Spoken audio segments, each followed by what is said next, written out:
Hapon po sa inyong lahat. Salamat, may sumagot. Ulitin ko. Magandang hapon po sa inyong lahat. Ayan, may kausap na ako. Ang aking sermon ay bakit mayroon tayong Pasko. Hindi ko maintindihan kung papaano naisalin sa English yung Christmas sa Pasko. Naitanong ba nyo sa inyong sarili, ang English ay Christmas, nung sinalin sa Tagalog ay Pasko.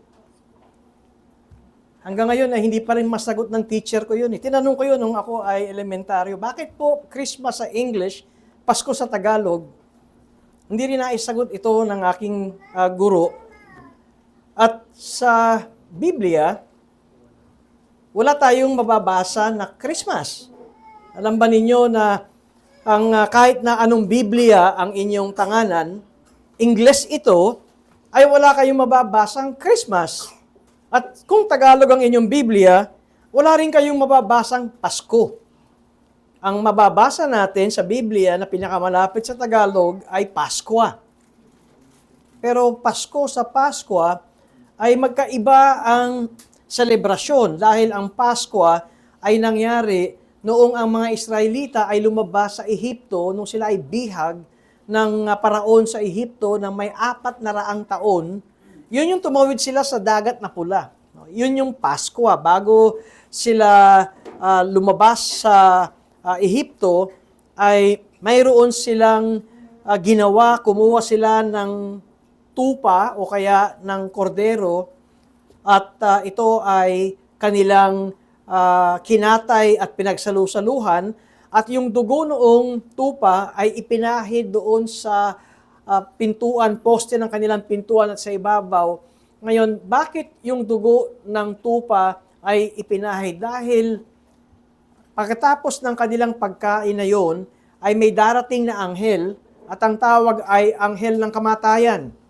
At ang lahat ng panganay na anak nadadaanan ng anghel na wala yung dugo doon sa poste ng pintuan, ang lahat ng panganay ay mamamatay. Kung ang tatay ay panganay, patay ka. At may anak siyang panganay, patay. So, 2 patay. At kung may panganay na aso, patay. Lahat ng panganay ay mamamatay. At kung may dugo doon sa pintuan ng tahanan na yon, ay sa Ingles ay tinawag na Passover.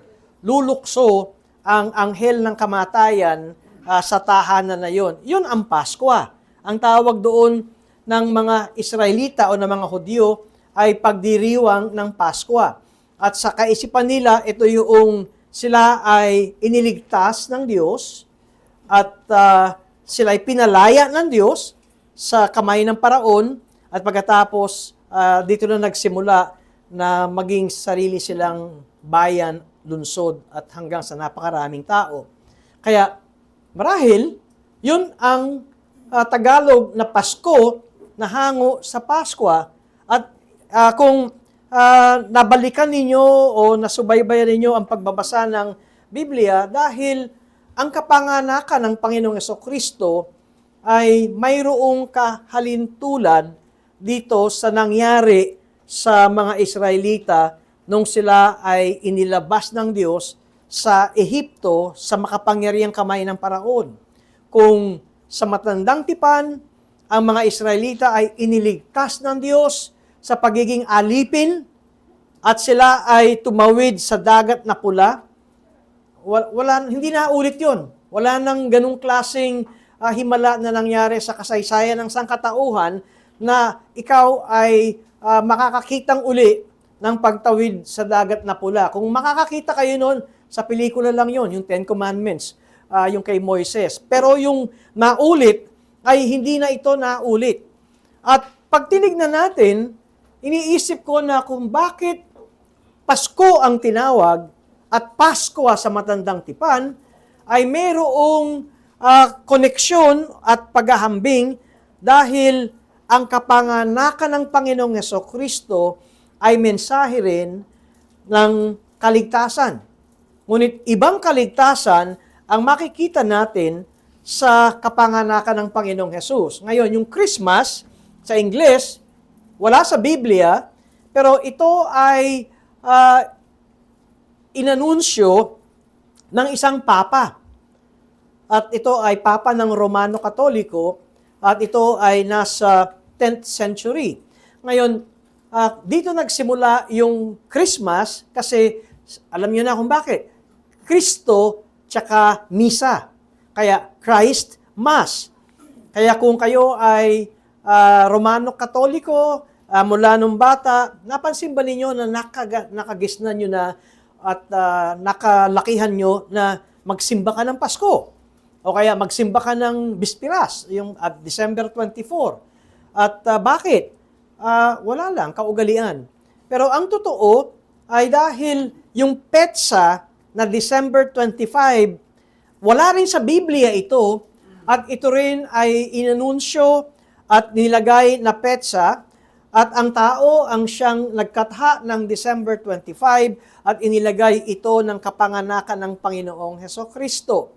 Ngayon, saan ipinanganak ang Panginoong Hesukristo? Alam niyo ba kung saang lugar? Sa Bethlehem. O kaya, kung sasabihin natin kahit ngayon, December 25, ay pumunta kayo ng Bethlehem, ay meron tayong magiging problema. Ano magiging problema natin? Ang isa sa pinahayagan ng anghel na may naisilang ng hari at makapagliligtas at makapagbibigay ng kagalakan sa mundo ay ang mga pastol. Tatandaan nyo sa Belen, kung nakakita kayo, di ba yung Belen, nandun si Jose, nandun si Maria, nandun yung sabsaban. Ano yung makikita nyo pang mga karagdagang tao doon sa Belen? Yung tatlong hari. At ano pa, tatlo yun katatlong hari, mukhang hari. At mga pastol. Kaya ipinapakita rito na ito yung kapanganakan ng Panginoon. O ito yung Pasko. Pero sabi ko, may problema tayo dito dahil ang mga pastol ay nasa pastulan. Ang ibig sabihin sila ay nasa malayo na lupain na maraming damo dahil ang kinakain ng tupa ay damo. Pag December 25, wala tayong paglamig at wala tayong ang tawag doon, yellow o snow. Ano kakainin ng tupa kapag December 25? Yellow, snow. Nakita niyo yung punto? Kung susundan natin ang petsa ng December 25, walang damo ng December 25. Nakakainin ng mga pastol. Pangalawa, nasubukan nyo na bang, kung may nag-abroad na ba sa inyo na naranasan nyo ang snow? Hindi natin kakayanin. Lang tayong mga Pinoy, sa SM nga lang, giniginaw na kayo. Snow pa kaya. Yung sa SM, ang lamig lang nun. Tingnan nyo yung air condition natin, 17. Marami tayo ngayon, pero kung konti, giginawin kayo. Ang snow, minus. Minus 20, minus 10. Nung nasubukan namin yung, ay nako, yung minus 10 lang, yung lamig sa sapatos, para kang tinutusok ng karayom. Minus 10 lang yon. Kaya, hindi kakayanin ito ng pastol. Una, hindi lalabas sa mga pastol dahil sa lamig. Pangalawa, ba't sila lalabas? Wala makakain ng tupa. Dahil walang damo. Kaya, ang pinakamalapit na petsa, kung petsa lamang ay yung tagsibol o yung spring. Doon tumutubo yung mga damo at pwede nang pakainin ng mga tupa. Pero hindi para sa akin na kutsain ko at atakihin ko na mali ang December 25. Hindi yan ang sinasabi ko. Ang mahalaga sa atin ay hindi yung petsa. Ang mahalaga sa atin ay kung bakit mayroon tayong Pasko. Kung bakit meron tayong araw na tinitignan ng kahalagahan ng Pasko. Hindi naglagay ang Biblia ng petsa. Alam niyo kung bakit? Sasambahin ng tao yung petsa. Para bang ang papasok sa kanila ay yung petsa. Kaya Hindi nilagay sa Biblia ang petsa, pero ang inilagay ay ang mahalagang pangyayari na mayroong naisilang. At sa Pasko, ang makikita natin na mga, kumbaga, ay mga karakter, kung ikaw ay nanonood ng isang pelikula, sino ba yung mga bida? At titignan natin sa Biblia, syempre, ang unang-una, yung isinilang na sanggol, na si Jesus. Pero nandoon ang kwento ng nagsilang sa kanya, na si Maria, at yung asawa ni Maria na si Jose.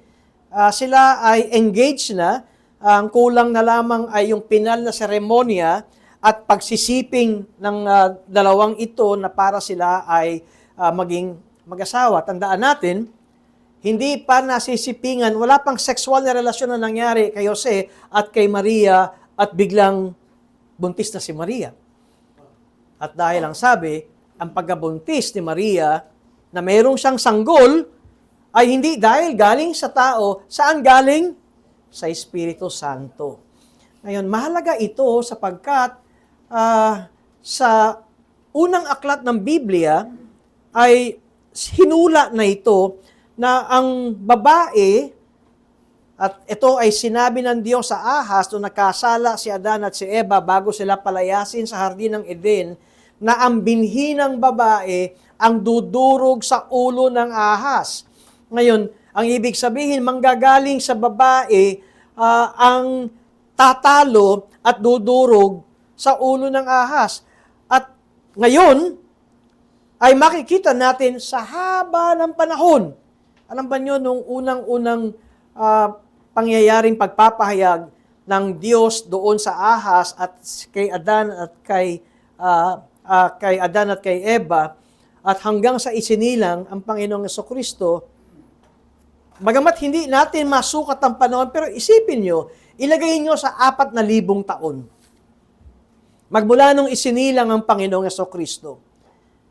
At pagkatapos nangyari ng isang dalaga, ang isang birhen, ang isang di nasipingan ng lalaki, ay maglilihi at manganganak ng isang sanggol at tatawagin ang sanggol na ito ng Jesus. Kaya't nariyan ang karakter ni Jose na bagamat hindi nakalagay sa Biblia, ngunit ang alam natin, gusto ni Joseng idiborsyo si Maria ng palihim. Bakit palihim? Meron pa rin siyang respeto kay Maria, pero ayaw niyang ibulgar ito dahil ang batas ng Hudyo, ikaw ay nakatakda ng ikasal at pagkatapos ikaw ay buntis. Anong isipin ng mga lalaki? Ano sa tingin mo? Anong tawag doon? Nasa lisihan. Tama, di ba? Nasa lisihan ako. Pero ayaw niyang mahatulan ng kamatayan si Maria. Alam ba niyo ang batas ng Hudyo? Ng mga Israelita, kapag ganong krimen, ikaw ay hahatulan ng kamatayan at ang paraan ay pagbato. Ayaw gawin ito ni Jose.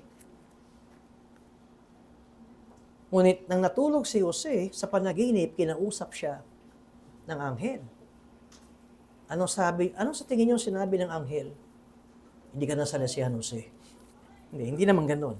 Pero ang pagkasabi ng anghel ay yung nasa sinapupunan ni Maria ay galing sa Espiritu Santo. Mahirap itong tanggapin. Paanong mabubuntis ang isang babae na walang similya ng lalaki? Ang sagot, sa tao, maraming posibleng, sa tao, imposible ito. Sa Diyos, walang imposible. Uulitin ko, imposible ito sa tao na ang isang dalaga ay mabuntis ng walang pagsiping ng lalaki. Ngunit sa Diyos, walang imposible. Kaya unang-una, bakit mayroon tayong Pasko? Gustong ipakita ng Diyos ang kanyang kapangyarihan na walang imposible sa Kanya. Pangalawa, bakit mayroon tayong Pasko?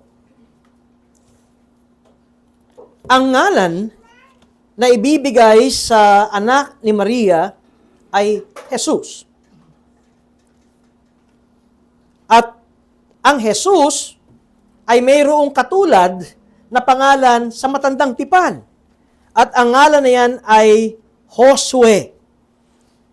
Kaya, ang Pasko ay isang maganda at mabuting balita. Dahil ang Josue sa matandang tipan o Joshua sa English ay nagkakahulugan na ang kaligtasan ay galing sa Diyos. Ang Jesus, kung makikita ninyo, ay mayroon ng tayong kahulugan dito na sinasabing siya'y manganganak ng isang lalaki at ang pangalang itatawag mo sa kanya ay Jesus sapagkat nakarugtong yung pangalan sa kanyang misyon. Sapagkat ililigtas niya ang kanyang bayan sa kanilang mga kasalanan. Kaya, bakit mayroon tayong Pasko ay upang ang mga makasalanan ay maligtas.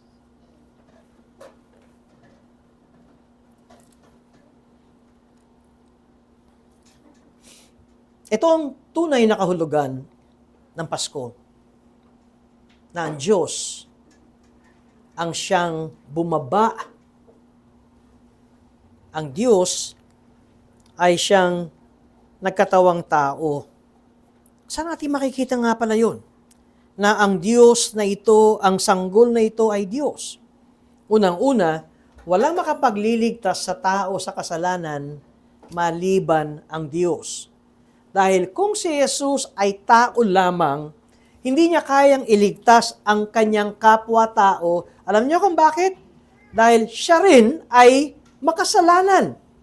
Ngayon, maintindihan ninyo na kung bakit kinakailangan na ang birhen ang siyang magsilang sa sanggol na walang similya at walang relasyong sexual mula sa lalaki.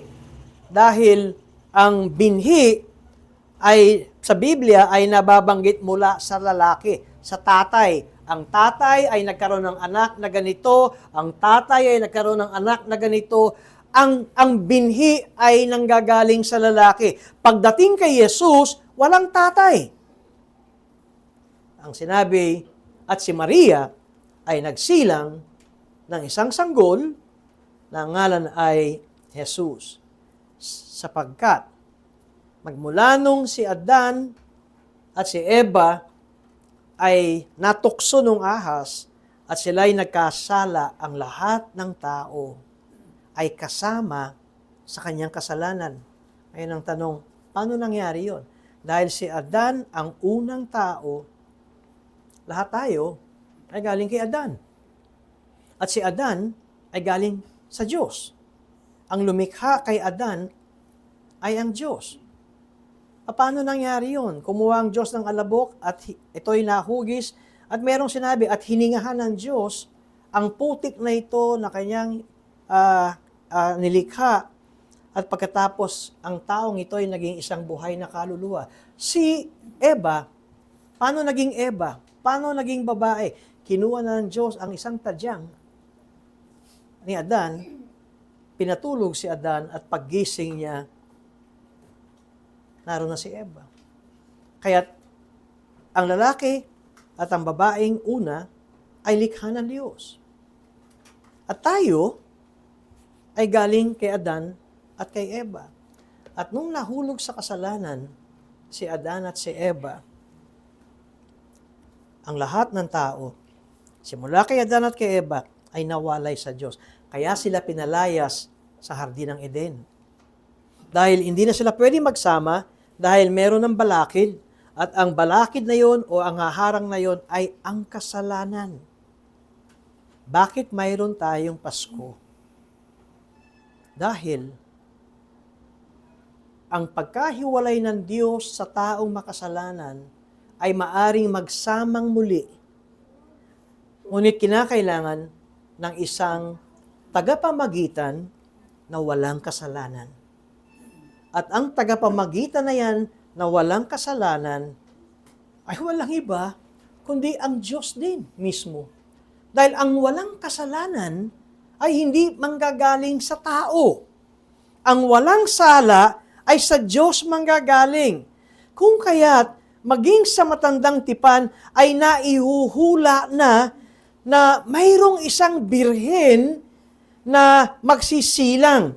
Basahin ko sa inyo kung saan ito. Ito ay inihula ng isang propeta na ang pangalan ay Isaias. At sa Kapitulo 7, Isaias Kapitulo 7, at ito ay sa may talatang 14, pakinggan ninyo ang sinabi, kaya't ang Panginoon mismo ang magbibigay sa inyo ng tanda.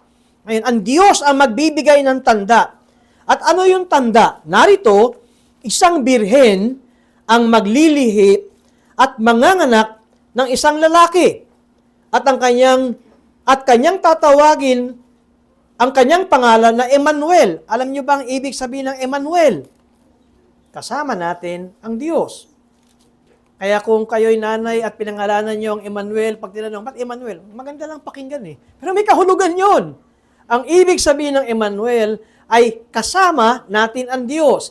Pero binasa ko sa inyo ang Isaias Kapitulo 7, talatang 14. Alam ba niyo kung ilang taon nang ito ay sinabi at inihula sa nangyari?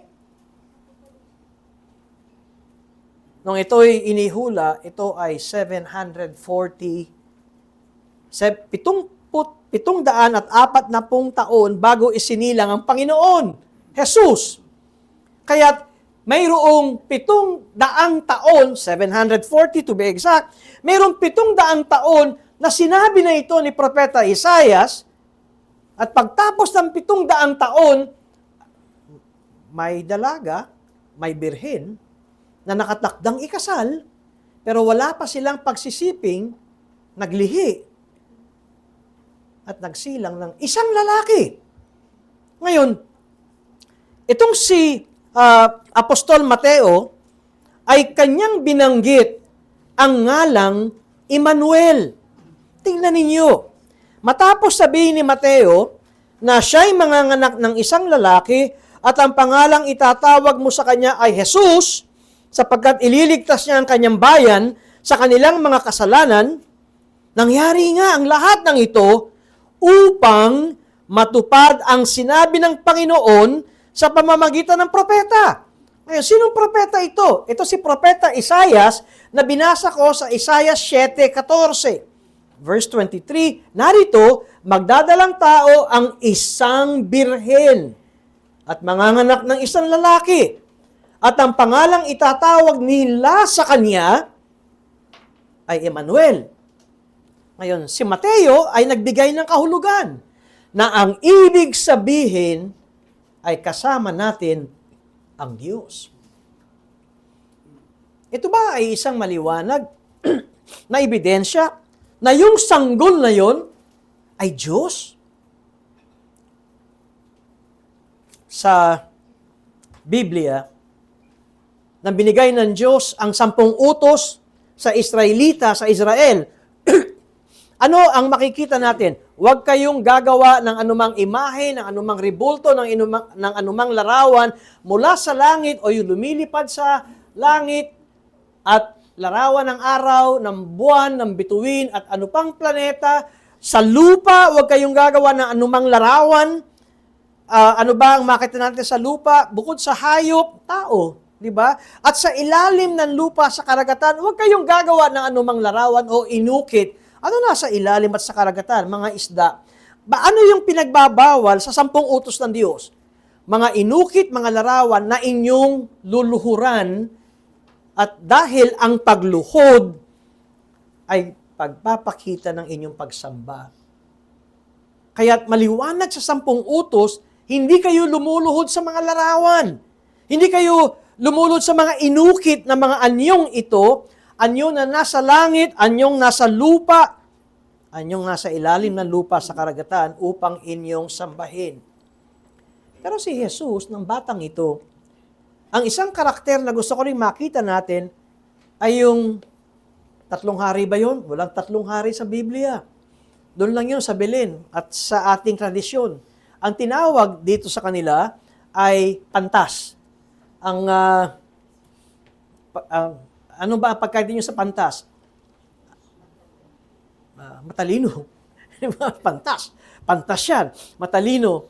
Pero alam nyo, ang kahulugan ng pantas sa wika ng panahong yaon nang naisilang si Jesus at ang sulat nito ay Griego, ay hindi matalino, kundi sila yung mga maaring matawag na manghuhula at hindi naman siguro mananawas, pero mas malapit sa kanila na sila ay mga taong laging nakatingin sa taas at pinag-aaralan ang mga galaw ng mga bituin at ng mga may liwanag, marahil pati buwan at mga planeta kung kanilang nakikita. Ang tawag sa kanila ay astrologers. Ngayon, kaya makikita ninyo na paano nila natuntun ang sanggol na si Jesus, ano ang nagbigay sa kanila ng gabay at direksyon. Estudyante ko kayo ngayon. Pwede kayong sumagot. Bituin. Tama ba? Ang sinabi sa Biblia ay bituin. Pero meron din akong problema doon. Palagay ko, kahit magka-stiff neck, magkanda bali-bali ang leeg ninyo, tumingin kayo, meron bang bituin naglalakbay? Kasi ang pinanggalingan ng mga pantas, ang mas malapit na salita ay mago. Ang mago ay mga taong nagbabantay ng pagkilos ng mga bituin at mga planeta. Sabi ko nga, palagay ko, wala kayong makikitang bituin na gumagalaw. Mayroon, sabi nyo. Pastor, kometa. Pero yung kometa ay hindi mula sa pinanggalingan nila.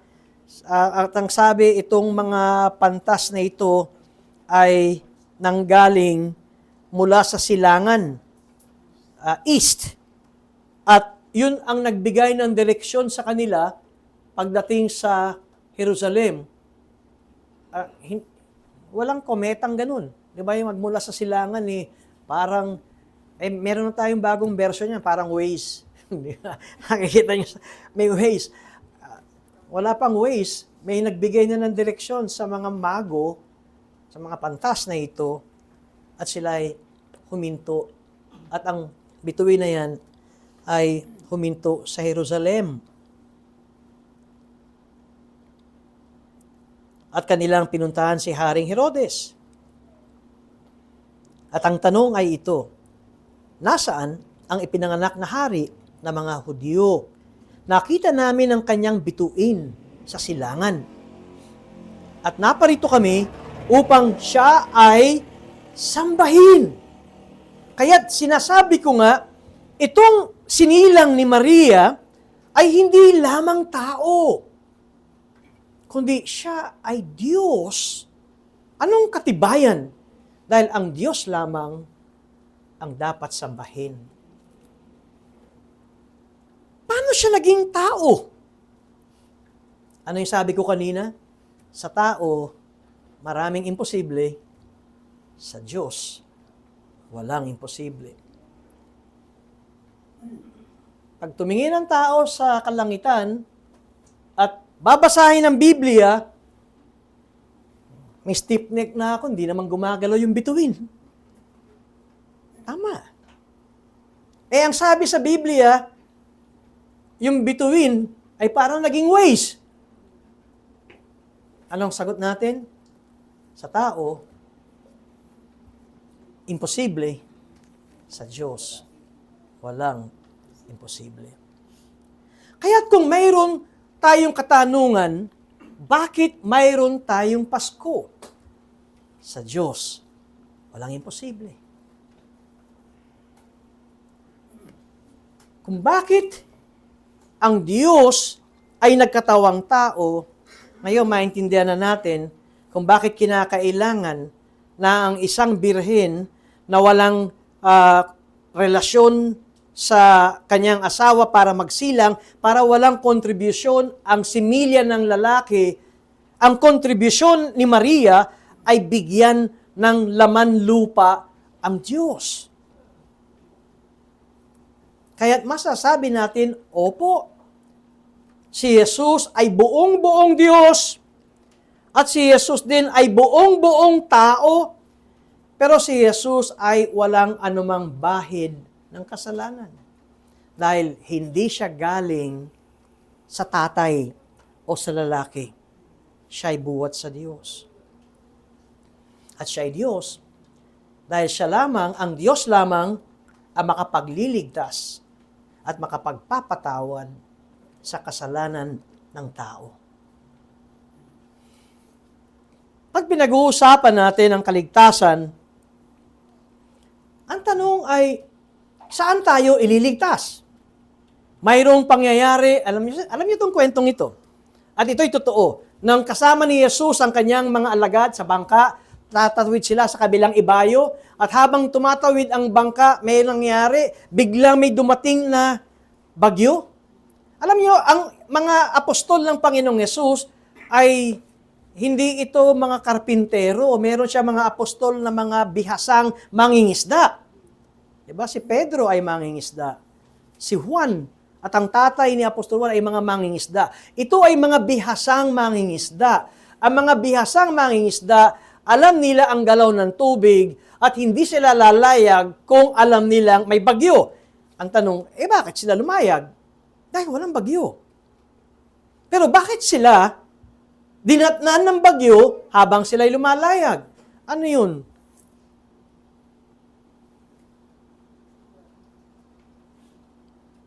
Niloob ng Diyos na magkaroon ng bagyo upang patunayan na maging ang bagyo ay susunod sa utos ni Jesus. Di ba alam niyo ang kwento? Mahimbing ang tulog ni Jesus. Tapos biglang bumagyo. At ang sabi sa Biblia ay unos. Yan ay, kumbaga sa atin, ay maaring signal number 5. Ang lakas ng hangin, ang lakas ng alon, edi ang lakas ng uga ng bangka. Tapos si Jesus ay mahimbing ang tulog.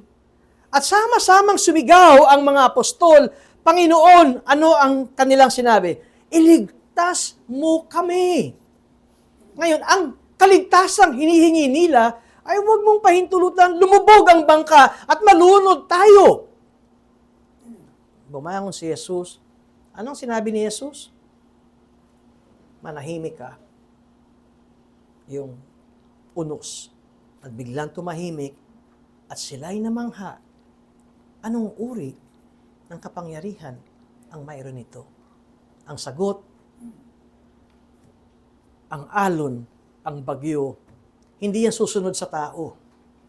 Pero sa Diyos, walang imposible. Kaya, nang dumating ang Panginoong Jesucristo, at nung nagsimula na siyang mangaral, lumaki na siya, at nung siya'y papasok sa Jerusalem,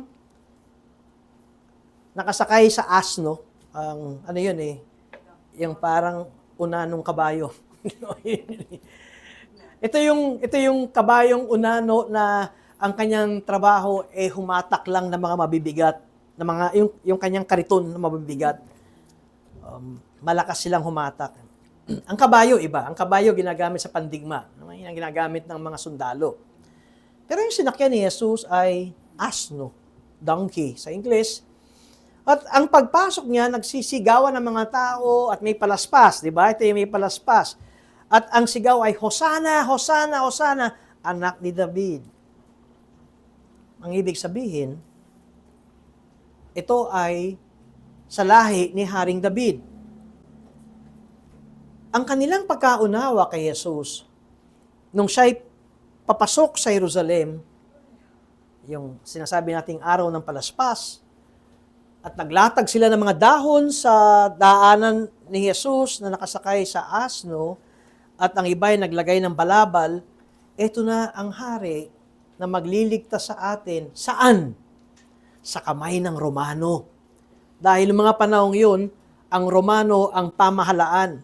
Ang iniisip ng mga Israelita, ng mga Hudyo, na hari, na itong si Jesus, sila ay ililigtas sa puwersa at kamay ng Romanong pamahalaan. Pero hindi ito ang problema ng tao.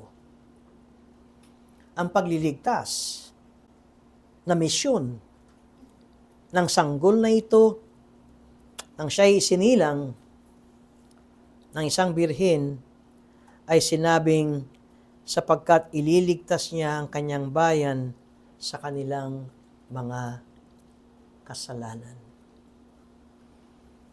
Dahil magmula nung si Adan at si Eva ay sumuway sa Diyos, sila'y nawalay sa Diyos, at pinili nila na ang kanilang Panginoon ay si Satanas. Dahil may binigay na utos ng Diyos na huwag kakainin ng bunga ng punong kahoy na nasa gitna ng halamanan ng hardin ng Eden. Hinain pa rin nila yun. Naniwala sila doon sa ahas, pero ang nasa likod ng ahas ay si Satanas. At dahil naniwala sila doon, at sila'y nagkasala, at dahil dyan, kaya tayo namamatay. Kaya tayo dumadalo ng burol. Ang tao ay nakaranas ng kamatayan dahil sa kasalanan.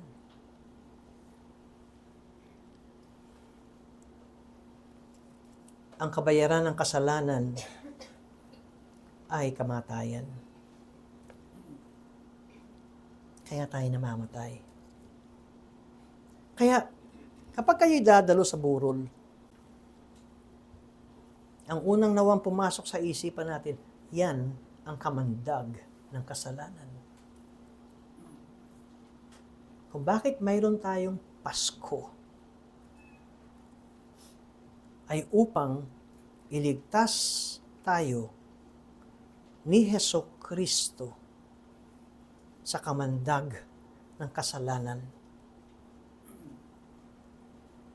Sapagkat ililigtas niya ang kanyang bayan sa kanilang mga kasalanan. Ang talagang problema natin, alam niyo mga kapatid, hindi pera. Hindi yung wala tayong bahay. Kasalanan. At kung hindi tayo bigyan ng laya ng Panginoong Hesukristo, ang Panginoon natin ay si Satanas. At sa oras ng kamatayan ng isang taong hindi napalaya at hindi naligtas ng Panginoong Hesukristo, ay makakapiling niya si Satanas ng pangwalang hanggan.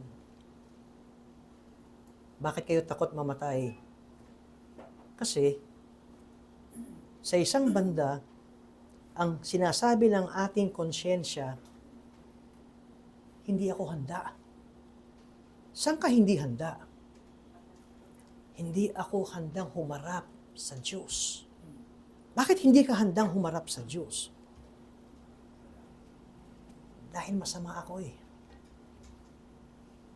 Dahil namumuhay ako sa kasalanan.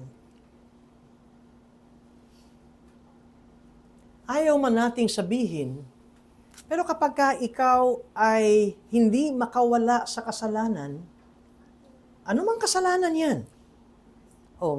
Simulan natin sa pinakamagaang na kasalanan. Ano bang pinakamagaang na kasalanan? Marites?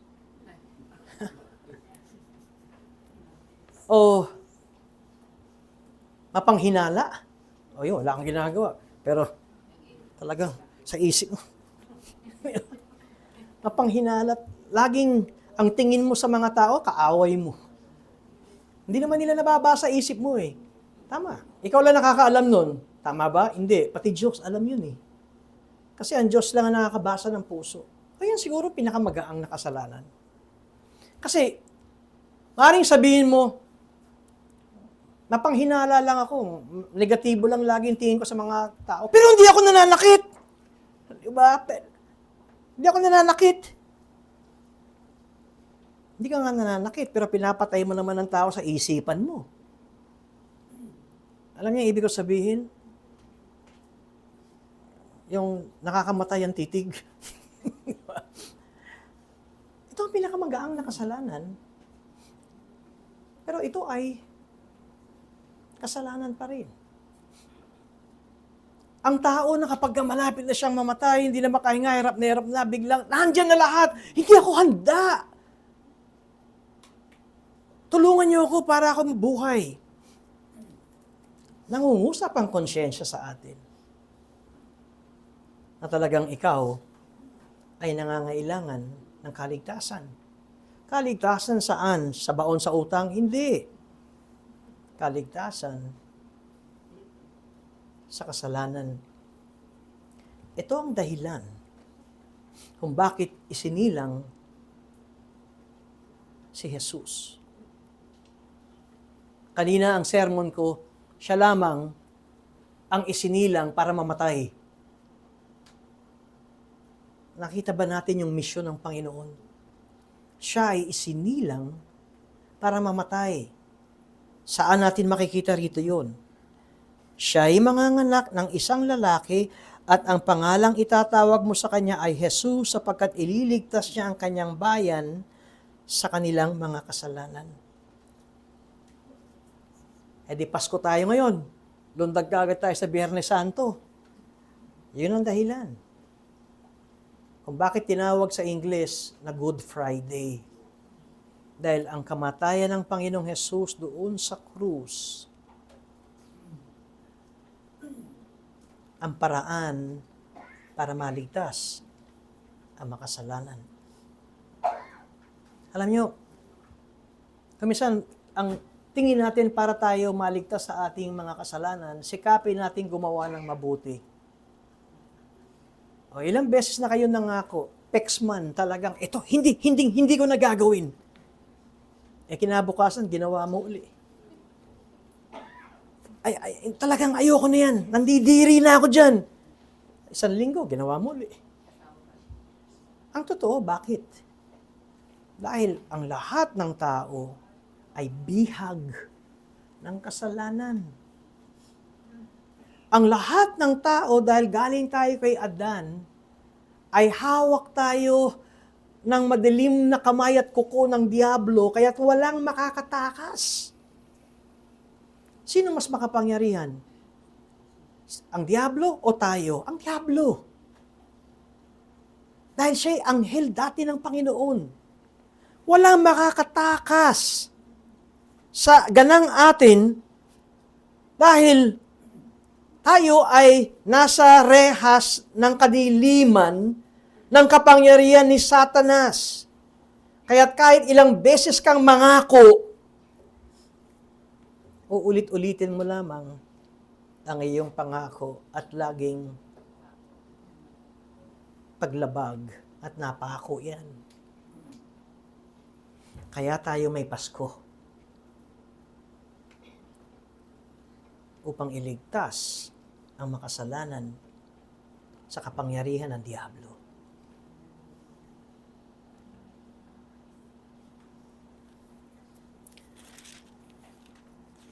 Pakinggan niyo ang sinabi ni Apostol Juan sa Juan Kapitulo 1. Sinimulan niya kung sino si Jesus.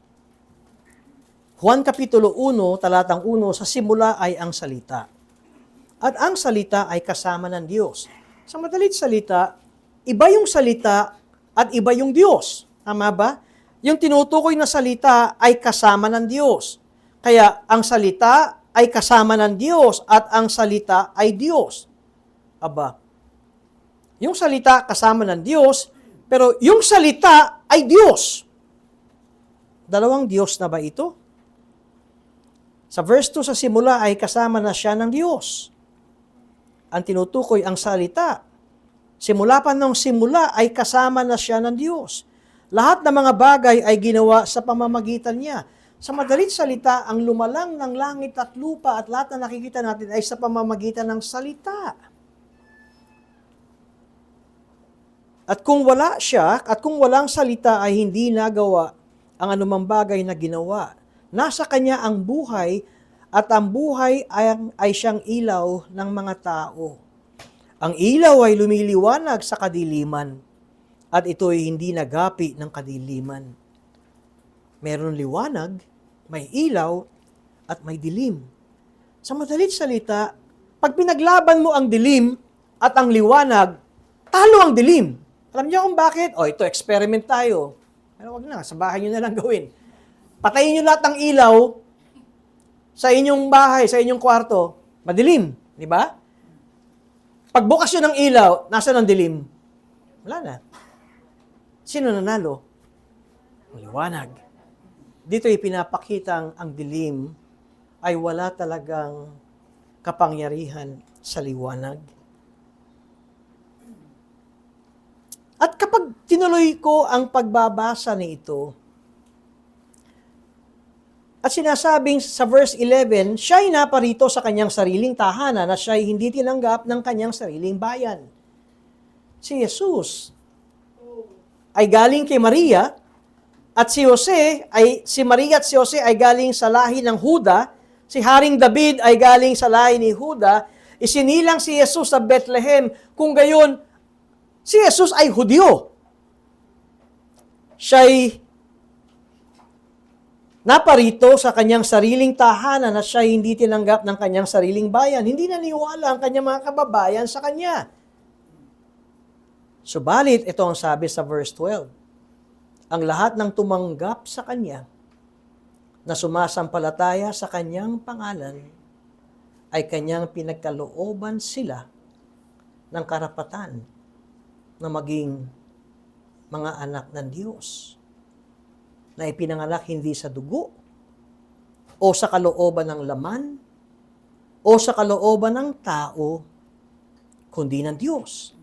At naging tao ang salita. Di ba't kanina ang sabi, at ang salita ay Diyos? Ngayon, naging tao ang salita. At tumahang kasama namin at nakita namin ang kanyang kaluwalhatiang gaya ng sa tanging anak ng Ama, puspos ng biyaya at katotohanan. Anong nauna? Ang pagka-Diyos ni Jesus o ang kanyang pagkatao? Ayaw na sumagot ng mga estudyante ko ngayon. Ang kanyang pagka-Diyos. Dahil siya'y Diyos simula pa noon. Kailan siya nagkaroon ng katawang tao? Nang isinilang siya ni Maria. Kung kaya't si Jesus ay Diyos, siya'y salita, itong lahat ng nakikita natin ay nangyari at nagawa at nalikha sa pamamagitan ng salita. Kaya't si Jesus ay manlilikha. Nung manlilikha si Jesus, may katawan na ba siya? Wala pa. Ilang libong taon kaya? Sabi ko nga, hindi natin masukat, pero ilagay nyo na lamang sa mga 4,000 taon o mas marami, mas malayo pa ron. Ngunit nung siya'y ipinaglihi ng birhen na si Maria at isinilang, ang salita ay naging tao. Diyos na nagkatawang tao. Kaya ang sabi ng mga apostol, Emmanuel, nang kasama nila si Jesus, kasama nila ang Diyos. Ngunit, ito ang tanong ko sa inyo. Ilang Pasko na kaya nagdaan magmula nung si Jesus ay isinilang ni Birheng Maria? Hindi na siguro mabilang. May 2,000 taon, tayo nakakatiyak sa eksaktong petsa. Pero, pagpalagay na nating 2,000 taon, O magdadalawang libong taon lang may Pasko. Simula nung unang Pasko at hanggang sa darating na Pasko. Naisip ba ninyo kung taon-taon, bakit may Pasko?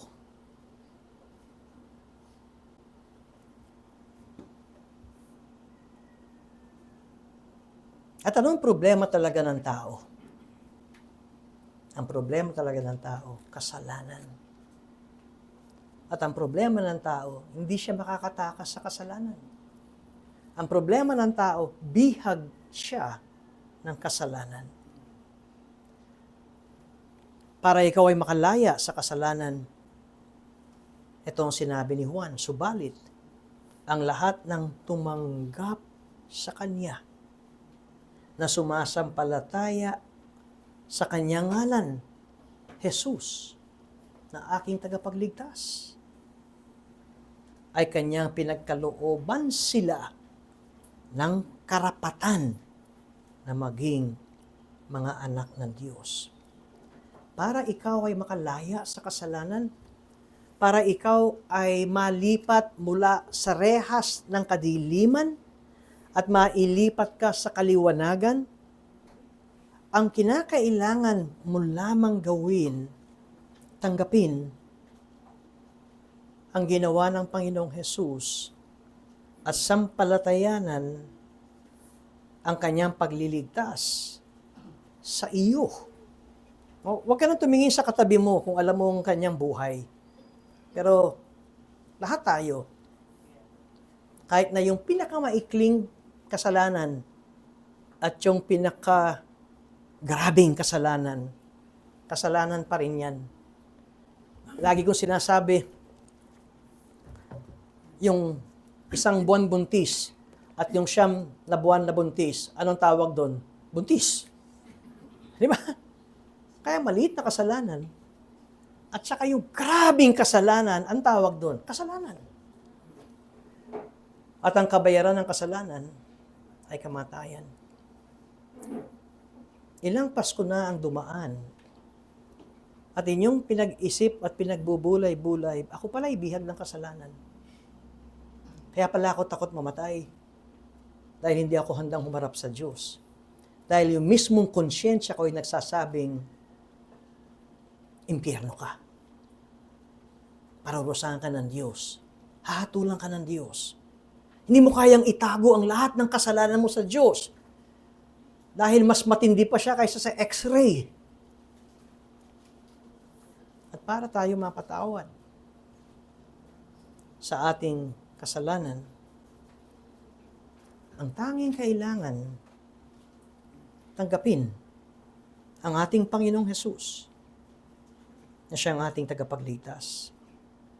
Hindi katulad ng sigaw ng mga apostol, iligtas mo kami, Panginoon. Iligtas saan? Na huwag kami lumubog. Kundi ang sigaw ng ating puso, iligtas mo ako, Panginoon, ako'y makasalanan. Gusto ko pong lumaya sa kapangyarihan ng kasalanan at ng kadiliman. Hindi ko kayang baguhin ang aking sarili. Iligtas mo ako sa aking kasalanan. Ito ang mensahe ng Pasko. Bonus lang yung grocery pack sa inyo. Pero,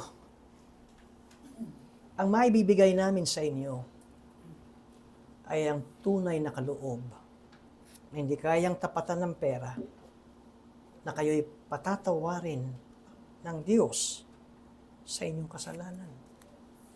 Hindi ko alam kung ano pa bang hahanapin ninyo na kapantay nito, na ikaw ay haharap sa Diyos, sa halip na ikaw ay may takot, ang sasabi mo, salamat Panginoon, at pinatawad mo ang aking kasalanan. Alam niyo, sabi sa Biblia, ang pagpapatawad ng Diyos sa kasalanan nang lalapit sa Kanya, kasalanang nagawa mo na nakaraan, kasalanan mo ngayon, at kasalanang magagawa mo pa. Naintindihan ba natin yun? Kasalanan mo nang nagawa ng nakaraan. Kasalanan mo na ikaw ay dahil lahi ka ni Adan. Kasalanan mo ngayon. At kasalanan na magagawa mo pa. Ganun kalawak ang pagpapatawad ng Diyos. Dahil ang sino mang tumanggap sa Kanya na sumasampalataya sa Kanyang pangalan ay Kanyang pinagkalooban sila ng karapatan na maging mga anak ng Diyos. Kung ikaw ay anak ng Diyos, kung ikaw ay magiging anak ng Diyos, ang tanging gagawin mo lamang ay tanggapin ang ginawa ng Panginoong Hesus. Wala kang pagtatrabaho. Tanggapin at sampalatayanan kung sino si Jesus at kung bakit siya isinilang ng isang birhen. At kapag ka ikaw ay tumanggap, tingnan niyo ang paanyaya. Subalit ang lahat ng tumanggap, hindi ito yung kung sino-sino lang. Ang paanyaya ay napakalawak sapagkat ang lahat ng tumanggap kay Jesus na sumasampalataya sa Kanyang pangalan. Paano ba tayo sumampalataya? Oo, ako'y sumasampalataya. Sa aking isipan, ako'y naniniwala. Yayakapin kita, tatanggapin kita. Yun lang ang gagawin ko. Subalit ang lahat ng tumanggap sa Kanya na sumasampalataya sa Kanyang pangalan ay Kanyang pinagkalooban sila ng karapatan na maging mga anak ng Diyos. Kayo'y mga magulang, di ba? Kapag nakita niyong may sinira ang inyong anak na bagong-bagong bili mo, siguro cellphone, at pag uwi mo bakit nakalublob sa baso? Ang anak mo akala maganda kasing ilaw umilaw na gano'n, ang gandang tignan. At ang sabi mo, inutang ko to Tatanggalan mo ba ang pagiging anak tatay mo o anak mo sa kanya? Hindi mawawala ang pagiging tatay mo sa kanya at siyang anak mo sa iyo. Ito ang sinasabi ng Biblia. Kung ikaw ay sasampalataya at tatanggapin si Jesus, at kapag ikaw ay pinagkalooban, ang magkakaloob sa iyo na ikaw ay bigyan at maging karapat-dapat na maging anak ng Diyos, hindi manggagaling sa iyo. Ang iyong gagawin ay tanggapin ang ginawa ng Panginoon, unawain ang kahulugan kung bakit tayo may Pasko, sumampalataya sa gawa ng Panginoong Jesucristo na siya lamang ang ating tagapagligtas at makapagliligtas sa buhay nating makasalanan, at ang Diyos ang magkakaloob sa iyo ng karapatan na maging mga anak ng Diyos. Hindi ko maintindihan kung tatanggihan pa ito ng tao. Isipin ninyo, ang Diyos ay nananawagan, tanggapin ninyo ang aking gawa. Sumampalataya kayo sa akin. At bibigyan ko kayo ng karapatan at pagkakalooban ko kayo.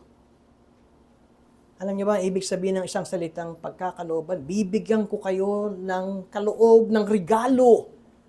Ang regalong ito ang magiging inyong karapatan na kayo'y maging anak ng Diyos. Dalawa lang ang ating gagawin sa regalo. Tanggapin o hindi tanggapin. kung bakit tayo may Pasko. Ang Diyos ay nananawagan. Tatanggapin mo ba ang ginawa ng Panginoong Hesus sa makasalanang mundong ito na ikaw ay makasalanan? Na kung bakit siya naipanganak ng isang birhen ay upang ikaw ay ligtas sa iyong kasalanan. Sawang-sawa na ba kayo sa inyong paulit-ulit na kasalanan? Masakit na ba ang damdamin ng puso ninyo sa mga conviction at konsyensya ng inyong ginawa? Narito ang paanyaya at panawagan ng Panginoon. Tanggapin siya na iyong tagapagligtas. Sumampalataya na si Jesus ay isinilang at nagkatawang tao upang ikaw ay palayain sa kamay ng kadiliman.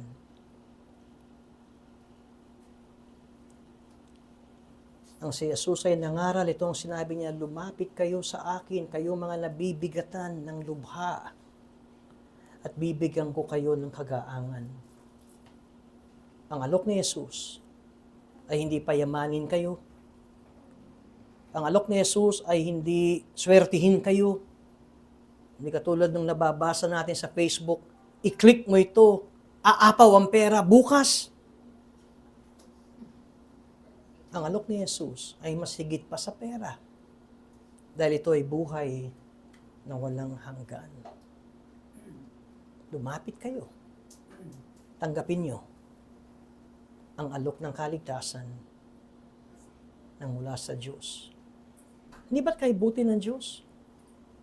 Kung tutuusin, kung merong dapat magsuplado ang Diyos, at siyang may-ari ng langit at lupa, yung hininga natin ay galing sa Diyos. Pero isipin niyo, isinugo niya ang kanyang anak. Gayon na lamang ang pag-ibig ng Diyos sa sanlibutan, ibinigay niya ang kanyang tanging anak para mamatay sa krus. At ang sino mang sumampalataya sa Kanya ay hindi mapahamak, kundi magkaroon ng buhay na walang hanggan. Nawa ito ang Pasko ninyo na makabuluhan. Pasko. Nasasabihin niyong ako'y makasalanan. Jesus, Panginoon ko, iligtas mo ko sa aking kasalanan. Manalangin po tayo.